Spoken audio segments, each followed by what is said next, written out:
Hi coaches, thanks for checking out another video. Here we have what we call 3-man closeouts.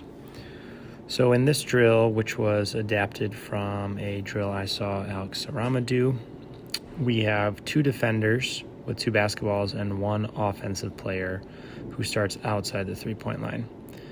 The rules are that the offensive player must start outside the 3-point line and must catch outside the 3-point line. The rules for defenders are first that they must give the offensive player a different closeout read each time. Some short, some long. We do use terminology such as flybys or short closeouts, and we hope that our defensive players emphasize that and give our offensive players different reads so that they can make sense of the affordance in front of them. So it starts with a pass inside the lane, and the offensive player then reads that closeout. They must go to a different spot each time, and as you can see there, the second defender then, on a drive, must give them a wall off or force them to have a low pickup or a high pickup. We simply ask them to put the ball above their head or below their hips so that players can make the sense of the read and the finish that they're about to do.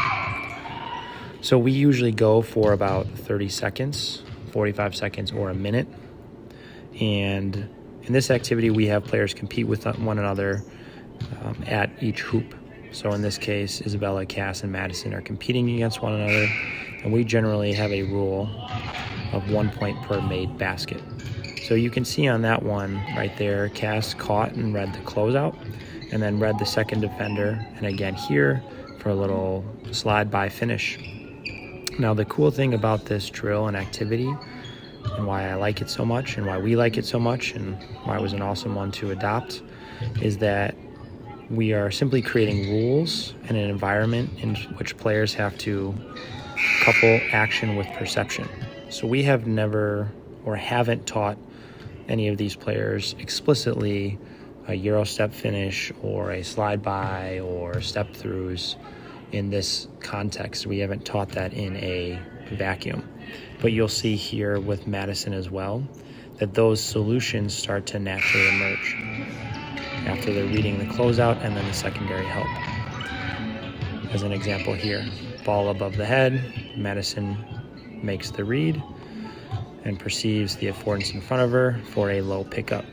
Now again, there's a long closeout and a little slide by.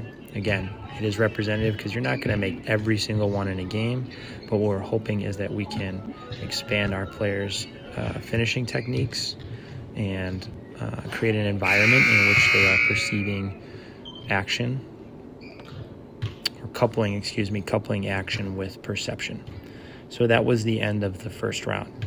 We usually, like I said, do 3 rounds. Each make is worth 1. You can change the scoring to see different solutions emerge. You can require the defenders for certain closeouts, or the second defender must get outside the lane, or must try and score by tapping the ball with their basketball as a defender. You can get creative with some of the constraints that you might want to manipulate to see which of the different solutions might emerge.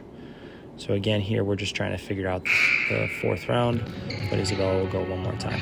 So the pass from inside the lane, again reading the closeout, and here you can see again a slide by kind of Euro step finish. Again, not something we've explicitly taught, but does emerge within this activity.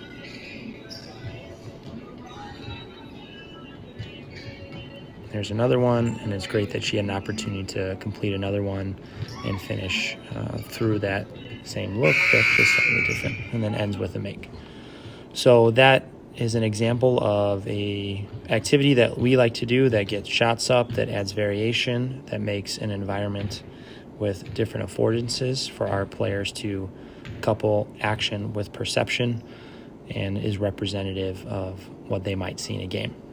So again, thanks for watching, and I'll leave you here with a final round from Cass. We'll see you in the next video.